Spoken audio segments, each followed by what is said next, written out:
ये देखिए उदाहरण नंबर 6, थोड़ा सा समझिए। 6 नंबर और प्रश्नावली 5.2 का 6 नंबर दोनों एक जैसा क्वेश्चन है। तो जब भी आप इस क्वेश्चन को करें तो साथ में उसे अवश्य कर लें, ठीक है। तो ध्यान से समझिएगा, क्वेश्चन क्या कह रहा है कि क्या संख्याओं की सूची 5, 11, 17, 23 है ना का कोई पद 301 है। समझ पा रहे हैं बात को? पूछ क्या रहा है कि इस एपी में क्या ये आगे चल के कहीं हमको मिलेगा। क्लियर है?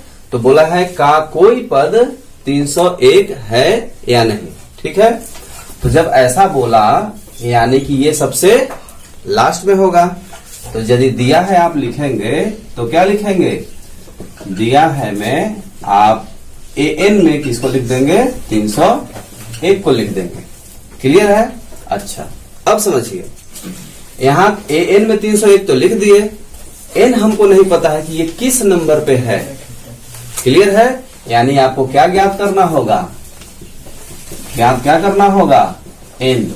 यदि एन का पता चल जाए तो हम बता पाएंगे कि कौन सा पद ये 301 है। पूछा है ना यहाँ पास कि कौन सा पद, तो पद किसको कहते हैं?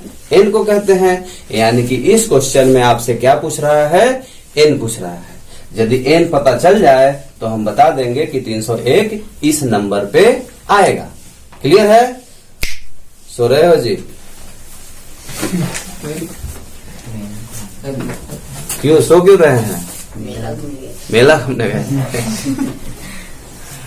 चलिए, मेला भी जरूरी है लेकिन उसके बाद आपको यहाँ ध्यान देना होगा। तो क्लियर है? एन हमको ज्ञात करना है। तो दिया में और क्या होगा? ए हो जाएगा आपका 5 और A2 क्या हो जाएगा? 11। ठीक है, A1 आपका 5 हो जाएगा, A2 क्या हो जाएगा? 11। एन ज्ञात करना है। तो एन ज्ञात करने के लिए यदि हम एन का सूत्र लगाएंगे, हाल यहाँ लिखिए, और एन का सूत्र जब आप लगाएंगे तो सूत्र ये होता है।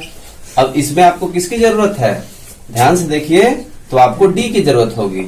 ए तो आपके पास दिख रहा है, एन भी आपके पास दिख रहा है, और एन तो हमको ज्ञात ही करना है। बचा क्या? डी। याद रखिए, जब भी किसी सूत्र को आप यूज करते हो इस तरह से, तो सारे पदों का मान पता होना चाहिए। एक का नहीं पता होगा तो वो पक्षांतर करके क्या हो जाएगा? निकल आएगा। ठीक है, तो यहाँ क्या आपको निकालना है? डी निकालना है। तो डी फट से यहाँ पास निकाल लीजिए। A2 माइनस A1 यानी कि 11 माइनस 5 तो कितना आ जाएगा? 6 आ जाएगा। ठीक है, डी का मान क्या आ जाएगा आपका? 6 आ जाएगा। अब चलिए इसको आगे ले चलते हैं। तो एन का मान आपका 301 है, ए का मान है आपका 5। जो मान है उसको आपको उठा उठा के यहाँ रखना है। एन आप निकालने जा, तो डी के जगह पर क्या हो जाएगा आपका? 6 हो जाएगा। ठीक है, अब देखिए 301 है, ये प्लस में है, इधर आएगा, बराबर के इस तरफ आएगा तो क्या हो जाएगा? माइनस में हो जाएगा। एन के साथ इसका गुणा कर सकते हैं तो 6n हो जाएगा, और 6 के साथ इसका गुणा कर देंगे तो 6 हो जाएगा। ठीक है, चाहे तो 6 को इधर लाके भागा में भी कर सकते हैं और ऐसा भी किया जा सकता है। दोनों तरीका है आपके पास। तो घटा देंगे तो कितना हो जाएगा? 296। ठीक है, 301 में से 5 घटाएंगे तो 296 होगा। थोड़ा सा चेक करके आप देख भी सकते हैं। ऐसे ही ना घटाएंगे, तो यहां से लेंगे कर्जा तो ये हो जाएगा 11। ये इसके पास नहीं है तो इसके पास जाएगा, यहाँ मिलेगा 10। ये इसको दे दिया तो 11, यहाँ हो गया 9। 11 में से 5 गया 6, 9 और 2। ठीक है, तो इस तरह से जो है 296। और ये माइनस में है, इसको इधर लेके आएंगे तो किसमें हो जाएगा? प्लस में। और ये 6n।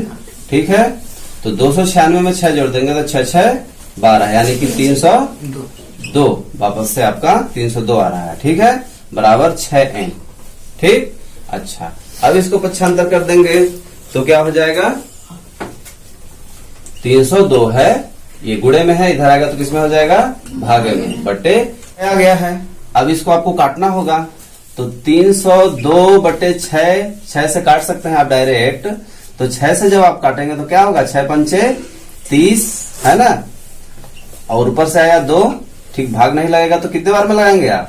0 बार में लगाएंगे। अब इसके आगे यदि आप भाग लगाना चाहोगे तो 50 दशमलव समथिंग आएगा। कितना आएगा? दशमलव लगाओगे 0 मिलेगा, 6 18 है ना, यानी कि 50.3 आ रहा है। अब आप बताइए हमको कि n का मान जो है 50.3 हो सकता है क्या? नहीं हो सकता, क्योंकि ये चाहे तो 50वें नंबर पे होगा, यानी कि a 50 का मान हो सकता है या n 51 का मान हो सकता है। क्लियर है? जबकि यहाँ क्या आ रहा है? 50.3। क्वेश्चन कह रहा है कि n जो है आपका, n जो आप निकाल ले हो, ठीक ना, ये n है 50.3। ऐसा तो हो ही नहीं सकता। n चाहे तो 50 होगा, चाहे 51 होगा। तो आप यहाँ समझाएंगे कि यहाँ n है ना, फिर से आ गया सर। अरे बैटरी वाला है।